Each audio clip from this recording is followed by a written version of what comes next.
వాళ్ళ కూటమి ప్రభుత్వంలో ఉండే మంత్రుల మీద కావచ్చు, లేకపోతే వాళ్ళ భాగస్వామి పక్షాల మీద ఉండే కోపం ఉంటే వాళ్ళ మీద చూపించుకోవాలి. కానీ అసలు సభలో మేము లేము, మా పార్టీ అధ్యక్షులు గారు కూడా లేరు. కానీ ఆయన ఈరోజు జగన్మోహన్ రెడ్డి గారి గురించి అక్కడ ప్రస్తావించటం, ఆయన అన్న మాటలు చాలా హేయమైన చర్యగా మేము ఖండిస్తూ ఉన్నాం. ఎందుకంటే ఈ రాష్ట్రంలో బాలకృష్ణ గారు ఏందో అందరికీ తెలుసు.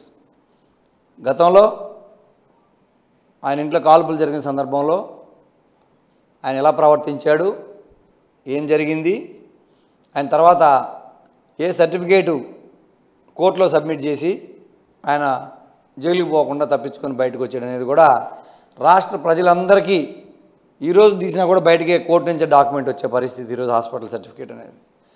అలాంటి మీరు నిత్యం ప్రజల కోసం, ఆంధ్రప్రదేశ్ రాష్ట్ర ప్రజల కోసం పరితపించే జగన్మోహన్ రెడ్డి గారి గురించి అలాంటి మాటలు మాట్లాడడం నేను తీవ్రంగా ఖండిస్తూ ఉన్నాం. మేము ఈ సందర్భంగా మీకు కొన్ని విషయాలు గుర్తు చేద్దాం అనుకుంటున్నాను. బాలకృష్ణ గారు, మీరు అసలు మీ పుట్టుకు కానీ మీ పార్టీ పుట్టుకు కానీ అంతా కూడా సినిమా ఇండస్ట్రీ నుంచే వచ్చింది. నందమూరి తారక రామారావు గారు పార్టీ పెట్టి సినిమా ఇండస్ట్రీ నుంచి వచ్చిన తర్వాత వచ్చి ఆయన పార్టీ పెట్టాడు. అలాంటిది రాష్ట్ర విభజన జరిగిన తర్వాత సినిమా ఇండస్ట్రీని ఆంధ్రప్రదేశ్లోకి తీసుకురావాలని ఏ రోజన్నా, ఒక్క రోజైనా సినిమా ఇండస్ట్రీని తెలంగాణ నుంచి ఆంధ్రాకి తీసుకురావాలనే ఆలోచన మీకు ఏ రోజన్నా వచ్చిందా అని చెప్పి అడుగుతా ఉన్నా. చిరంజీవి గారి వారసత్వంగా ఆయన సినిమా ఇండస్ట్రీ రంగంలో నుంచి వచ్చి ఆయన పార్టీ పెట్టి ఆయన మళ్ళీ పార్టీ తీసేసుకుని వెనక్కి వెళ్ళిపోయి ఆయన వారసుడిగా మళ్ళీ నువ్వు వచ్చావు పవన్ కళ్యాణ్ గారు. మీరు ఏ రోజైనా ఆంధ్రప్రదేశ్ సినిమా ఇండస్ట్రీ తీసుకురావాలని ఆలోచన ఏ రోజైనా చేశారని చెప్పి సందర్భంగా అడుగుతా ఉన్నా.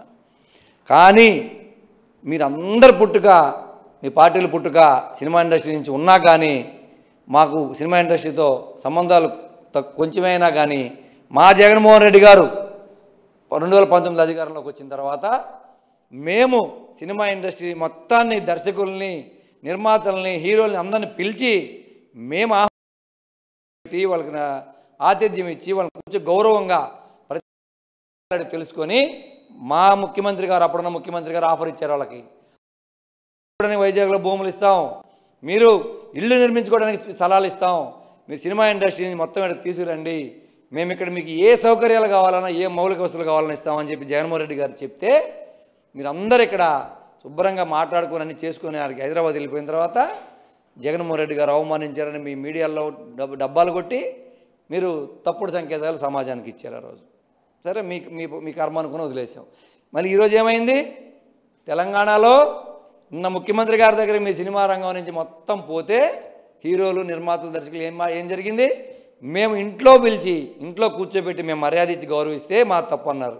ఆయన ఇంటి బయట లాన్లో కూర్చోబెట్టి కాలు మీద కాలేసుకొని మీతో మాట్లాడితే మీ ఆత్మగౌరవం ఎక్కడ పోయిందని అడుగుతా ఉన్నా. సినిమా ఇండస్ట్రీ హీరోలు కానీ, దర్శకులు కానీ, నిర్మాతలు కానీ అడుగుతా ఉన్నాను నేను.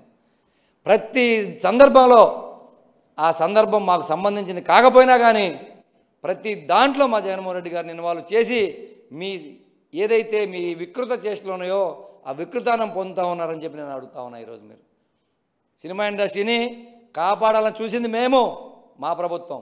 సినిమా ఇండస్ట్రీని బతికించుకోవాలని చెప్పింది మా జగన్మోహన్ రెడ్డి గారు, దాని ప్రయత్నం చేసింది. మీ అల్లు అరవింద్ గారే, మీ దిల్ రాజు, మీ ఎవరైతే మీ మెయిన్ నాయకులు ఉన్న మీ మెయిన్ సంఘం వాళ్ళు ఉన్నారో వాళ్ళే చెప్పారు జగన్మోహన్ రెడ్డి గారు చేసింది కరెక్టు, సినిమా ఇండస్ట్రీని బతికించుకోవాలంటే ఆయన విధానాలే కరెక్ట్ అని చెప్పి మళ్ళీ సినిమా వేదికల మీద ఒప్పుకుంది కూడా వాస్తవా కాదని చెప్పి మిమ్మల్ని అందరూ అడుగుతా ఉన్నా. నీకు పవన్ కళ్యాణ్ మీద కోపం ఉంటే నీ సినిమాకు 200 రూపాయలు టికెట్ ఇచ్చాడు మీ బావ పర్మిషన్ అని చెప్పి నీ కోపం మీ బావ మీద ఉంటే పవన్ కళ్యాణ్ సినిమాకు 1000 రూపాయలు ఇచ్చి పర్మిషన్ ఇచ్చారని చెప్పి ఆ కోపం మీ బావ మీద చూపించు, లేదంటే పవన్ కళ్యాణ్ మీద చూపించు. అంతేగాని జగన్మోహన్ రెడ్డి గారికి ఏం సంబంధం? మీ సినిమా విషయాల్లో నీ పేరు 9వ నెంబర్ పెట్టారా? ఎవరు పెట్టారు? కందులు దుర్గేష్ పెట్టారని మీరు మాట్లాడుతున్నారు. ఆయన అడగండి మీ మంత్రిని, మీ కూటమి మంత్రిని. వాళ్ళని వదిలేసి వీళ్ళని వదిలేసి మా మీద పడతారని ప్రధానికి అక్కడ లేరు కదా ఎవరు అడ్డు మాట్లాడేవాళ్ళనా? అదే జరిగింది ఈరోజు. ఏదైతే కౌన్సిల్లో బయట మీరు నోర్లు ఇష్టారైతుగా మాట్లాడారో పులివెందుల ఎమ్మెల్యే అని ఈరోజు మీ నోరు మూపేయడం జరిగింది కౌన్సిల్ అని చెప్పి మేము చెప్తా ఉన్నాం. ఒక్కరోజు కుప్పం ఎమ్మెల్యే అని చెప్పి అంటే మీకు అంత కోపమో బాధేసిందే, ప్రతిరోజు మీరు పులివెందుల ఎమ్మెల్యే అని మాట్లాడితే మాకెంత ఉంటుందని చెప్పి మేము అడుగుతా ఉన్నాం. ఈరోజు అదే జరిగింది. మీరు రాబోయే రోజుల్లో భవిష్యత్తులో ఎప్పుడైనా సరే మీరు ఎంత మర్యాదగా మాట్లాడతారో, మీరు ఎంత పద్ధతిగా సభల్లో కానీ బయట కానీ ప్రవర్తిస్తారో అదే మర్యాద మీకు కూడా ఉంటుందని చెప్పి మేము చెప్తా ఉన్నాం. మీరు కానీ ఇంకొకసారి బయట కానీ లోపల కానీ మంత్రులు కానీ ఎమ్మెల్యేలు కానీ ఎమ్మెల్సీలు కానీ ఏదైనా ఇటువంటి పదాలు వాడితే తప్పనిసరిగా మేము అదే పదాలు వాడాల్సి వస్తుంది. మీరు చూపించిన దారిలోనే మేము కూడా నడవాల్సి వస్తుంది. దయచేసి ఇలాంటి సాంప్రదాయాలకి తిలోదకాలు ఇచ్చి సత్సాంప్రదాయాలకి మీరు ముందుకు రమ్మని చెప్పి అడుగుతా ఉన్నా. బాలకృష్ణ గారు, మీరు ఏదున్నా మీ పార్టీలో లోకలొకలు, మీ కూటమిలో లోకలొకలు ఉంటే మీరు తేల్చుకోండి. కానీ దయచేసి మా అధ్యక్షుని కానీ మా మాజీ ముఖ్యమంత్రి గారిని జోలికి కానీ వస్తే ఇంకొకసారి సమాధానం ఇలా ఉండదు, వేరే రీతిలో మేము కూడా సమాధానం చెప్పాల్సి వస్తుందని చెప్పి మీకు ఈ సందర్భంగా హెచ్చరిస్తా ఉన్నాం. దయచేసి మీరేంటో మీరు ఇన్ని మాటలు మాట్లాడుతూ ఉన్నారు కదా, ఒక్కసారి గుర్తు తెచ్చుకోండి. ఈ కుటుంబం ఏందో మీ కుటుంబం ఏందనేది. చంద్రబాబు నాయుడు గారు మిమ్మల్ని అందరినీ, హరికృష్ణ గారిని, మిమ్మల్ని, మీ అక్క పురంధరేశ్వరి గారిని అందరిని వాడుకొని ముఖ్యమంత్రి అయ్యి ఒక్క బూచిగా లక్ష్మీపార్వతిని చూపించి ఆ రోజు చేసిన తర్వాత మీ అక్కకి మీరు ఏం న్యాయం చేశారండి? మా 2004లో ముఖ్యమంత్రిగా రాజశేఖర రెడ్డి గారు తీసుకొచ్చి ఆమెకు ఎంపీ ఇచ్చి, వాళ్ళ హస్బెండ్కి ఎమ్మెల్యే ఇచ్చి, ఆమెను కేంద్ర మంత్రిని కూడా చేసి ఫస్ట్ ఎంపీ అయితే ఎన్టీ రామారావు గారు కూతురు ఆయన గౌరవాన్ని, కుటుంబ గౌరవాన్ని కాపాడింది రాజశేఖర రెడ్డి గారు, మీరు కాదు అని చెప్పి నేను చెప్తా ఉన్నా.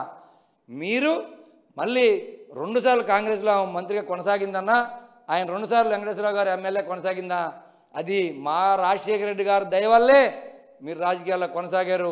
మీరెవరు కూడా రాజశేఖర రెడ్డి గారి గురించి మాట్లాడే అర్హత కానీ, జగన్మోహన్ రెడ్డి గారి గురించి మాట్లాడే అర్హత కానీ మీకు లేదని చెప్పి నేను చెప్తా ఉన్నా. పురంధరేశ్వరి గారు ఆ రోజు రాజశేఖర రెడ్డి గారి దగ్గరకు వచ్చి మాట్లాడి హెల్ప్ చేయకపోతే ఈరోజు మీరు అసెంబ్లీలో అడుగు పెట్టగలిగే వాళ్ళ 2 సార్లు 3 సార్లు అని అడుగుతా ఉన్నా.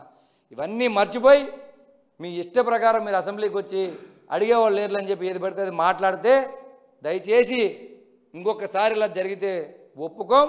దీనికి ప్రతిచర్య తప్పనిసరిగా అందరూ మాట్లాడతారు, రాష్ట్ర ప్రజలు మాట్లాడతారు, వైఎస్ఆర్ కాంగ్రెస్ పార్టీ కుటుంబ సభ్యులు మాట్లాడతారు, పార్టీ అభిమానులు మాట్లాడతారు, ఎమ్మెల్యేలు ఎమ్మెల్సీలు అందరూ కూడా మీ గురించి మాట్లాడాల్సి వస్తుంది.